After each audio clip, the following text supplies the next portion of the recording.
Shalom. I want to give all praises, glory, and honor to Yahweh, Shemi Awashai, Shimmer Kakwadash.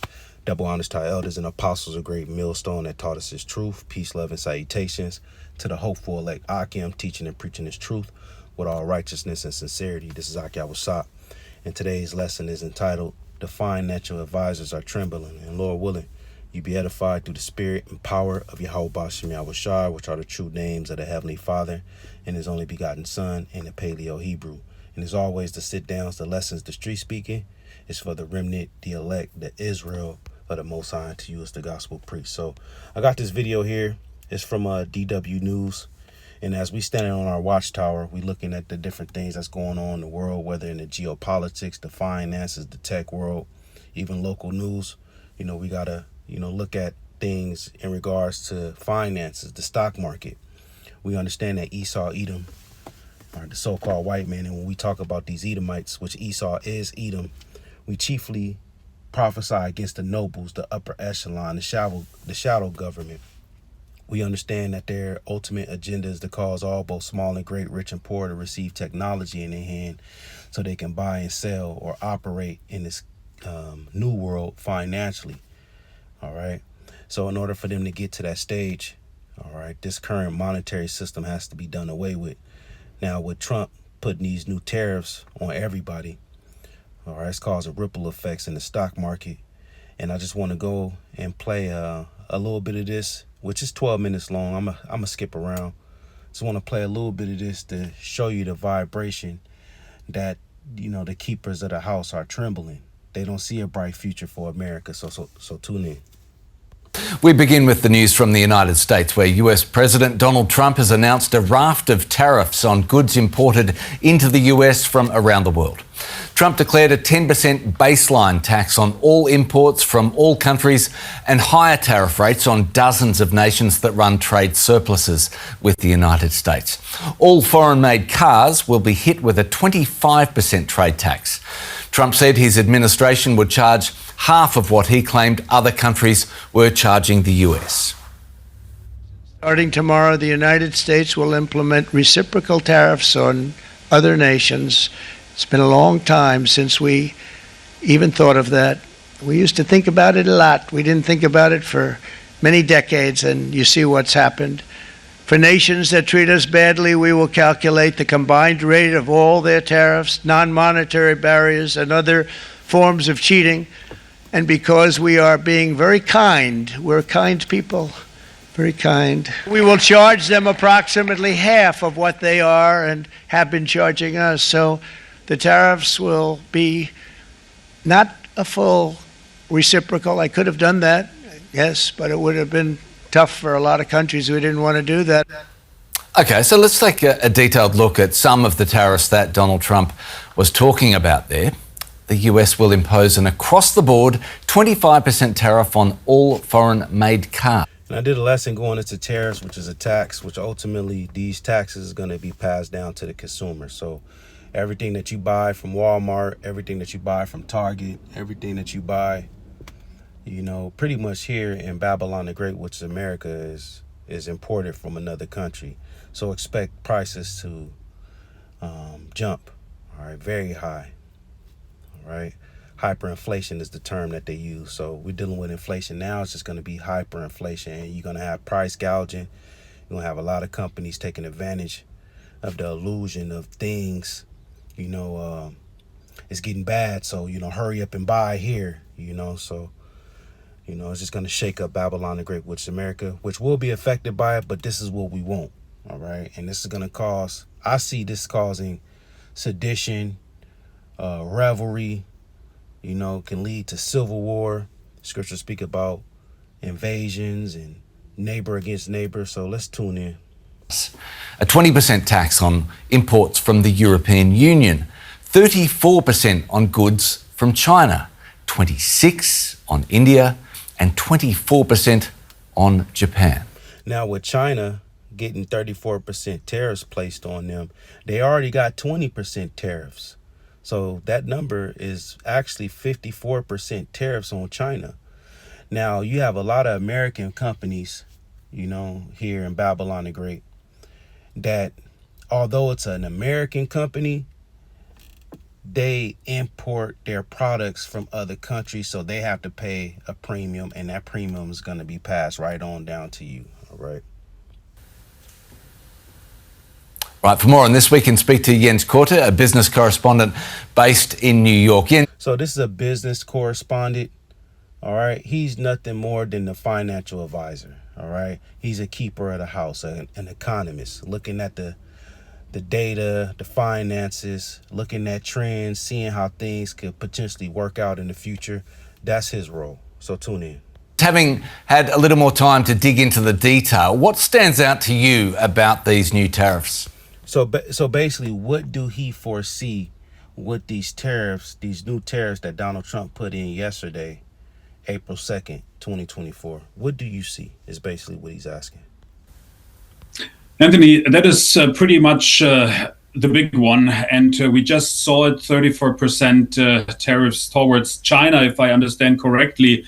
That comes on top of the already in place 20%. So that would make it about 54%. If you look at Vietnam, just another example, 46%. If you look at for example, sporting goods, sneakers from Nike, for example, or also from On Holding, so On Running, the Swiss company. All of those shoes are made, or a lot of them, in Vietnam. So those will be much more expensive here in the So he foresee the prices of shoes. All right. United States. There are some exceptions for now when it comes to reciprocal tariffs towards Mexico, for example, or Canada. But overall, that is a pretty big announcement that we've gotten out of the Rose Garden here on Wednesday. So what does Donald Trump think, Jens, will be achieved with these new tariffs? Well, I think he even kind of mentioned it, that we are going back when it comes to trade policies to the 1800s. I mean, those tariffs are the most aggressive, at least since World War II. The Trump administration probably tries to achieve two targets. I mean, one is making the United States a big industrial nation again, and then also those tariffs are meant to partly finance the big tax cuts that are supposed to come later this year. But also, if you listen to the wording of the US president, there also seems to be some political aspects included in those tariffs. Markets are And that's the goal that's the illusion that they're trying to accomplish. And as Trump said, liberating the American people. I mean, liberating the United States, freeing the United States from the bondage of dealing with these different imports. All right, they want to have things more domestic. But like the scriptures say, when he speaketh fair, believe him not, for there are 7 abominations in his heart. So these devils, although they speak in fair, give an illusion that this is going to help out the American people, when in all actuality, they have another agenda. All right. volatile for weeks in anticipation of this day. Do we have any idea of how markets will react on Thursday? Which is today.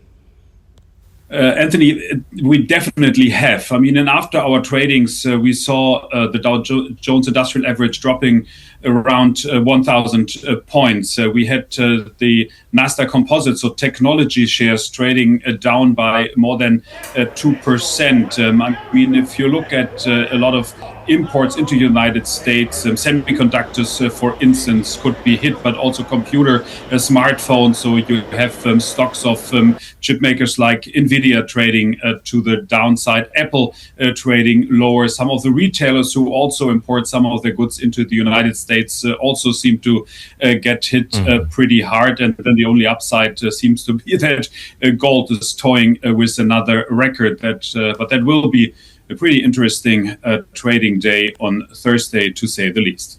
Business. So I'll stop it there. So basically, they're not seeing a bright future for America. Now, you know, there's still certain prophecies that have to come to pass, but this links up with Ecclesiastes, the 12th chapter, which was written by Solomon. So I'm going to hit the points. It says, Ecclesiastes 12:1, it says, remember now thy creator in the days of thy youth, while the evil days come not. All right, you want to repent and convert and believe the gospel before Jacob's trouble come. Now, it's best to come in the truth when you're a young man, so that way you can offer your body a living sacrifice. You're not old and set in your ways where it's hard for you to receive the truth, all right, and get in order. Now, that's not saying that there's not eligibility for older brothers to come into faith, because you have older brothers that's on point. But the point is, you want to come in this truth when you're young, so you can grow in the faith before Jacob's trouble come or the evil days. Nor the years draw nigh, or when you get older, when thou shalt say, I have no pleasure in them. You old and you set in your ways, you don't want to change. While the sun or the light or the moon or the stars be not darkened, nor the clouds return after the rain, which this is a parable.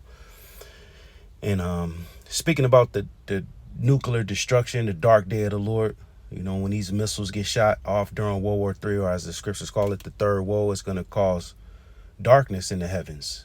When those ICBM missiles get shot and the warheads drop upon America, it's going to produce what the scientists call a mushroom cloud, or mushroom clouds, plural. And that smoke is going to lift up into the heavens and is going to darken out the skies. All right, but this is also talking about before, you know, you want to come in this truth before this wisdom get withdrawn, which this wisdom, knowledge, and understanding is synonymous to lights, you know, bright shining lights, the sun, the light, the moon, the stars. All right. Verse 3 is the point. It says, in the day when the keepers of the house shall tremble, the economist. All right. When you go to the Etam online and type in economist. All right, done. It says household manager. All right. A student of political economy. So these people who look at the different data, the trends, the algorithms of the finances, seeing what different things and is being put in the stock markets, and seeing how things could potentially turn out. These are economists or keepers of the house or household manager. It says back in Ecclesiastes 12:3, in the day when the keepers of the house shall tremble. Why would they tremble? Because they don't see a bright future for this place, which is going to lead to the evil days that we read in the first verse. It says, and the strong men shall bow themselves, the military. In the prophecies, the American military is not going to win this World War III. All right. They're going to be brought down by Russia and Russia's allies, as well as American allies. All right. Members of NATO, members of the EU, they're all going to shoot missiles upon America. Revelation 17 goes into that. All right. It says, and the grinders cease because they are few, which are these jobs. That's all you hear. You know, all you've been hearing, mass layoffs, thousands of employees laid off here, job cuts here. It's hard to get a job. It's hard to keep a job. All right. This company is slashing off 10% of its workforce. That's the time. This is the time period that we're in. And those that look out of the windows be darkened. Why? Because they don't see a bright future. It's looking dark here. And the doors shall be shut in the streets when the sound of the grinding is low. Business closures. Drive around your metropolitan areas, your downtown areas, your cities. You'll see for lease, for rent, business closing. Places you used to go to is just destroyed. They done destroyed the building. The building got demolished. You know, certain restaurants is closed down. Going to the mall, you know, a lot of open lots. All right. Why? Because the grinding is low. And with these tariffs being in place, a lot more business is going to close down. And he shall rise up at the voice of the bird, which represents looking for work, waking up early looking for work. And all the daughters of music shall be brought low, which is the entertainment. Starting off with the music. The music is trash, which you can find good music still, but you know, the music that's pushed out, the popular music, is all trash. But the point is, this is the vibration that's going to be going on leading up to the evil days. And when the evil days come, people are going to see that this place has been against them, and they're going to rise up. When you go to 2nd Esdras 15, which deals with end time prophecy, I'm going to start the first verse and get straight to the point.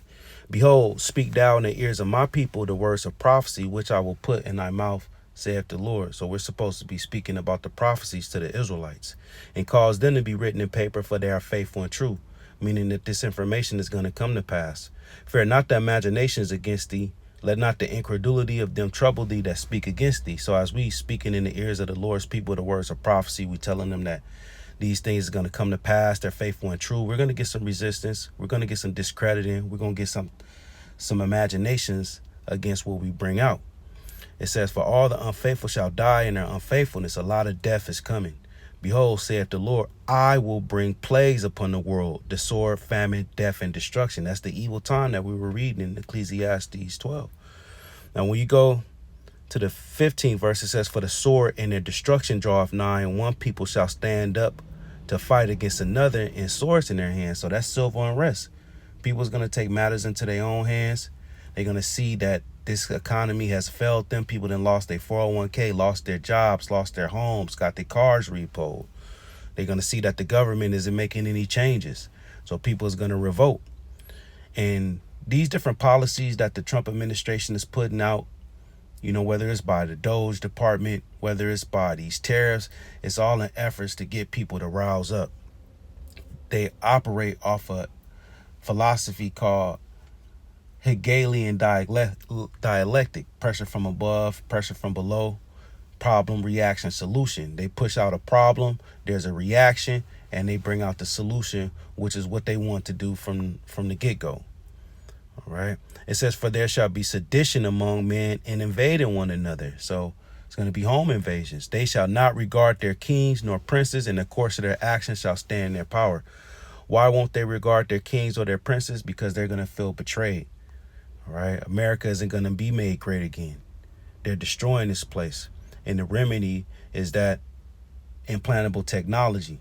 They want to crash the system and go full digital. Trump announced last week that the federal government is transitioning to modernized payments. They're going all digital. All right. Which is going to lead to a new system. And in order for you to regain your life after this place has collapsed, you're going to have to get that technology in your hand, which is the mark of the beast. So Lord willing, you are edified through the spirit and power of Yahweh Bashim Yahushai. And we got to watch, these stock markets is controlled. They fluctuate, it has to be some type of global event, some type of T attack, some type of event that will shake up the world.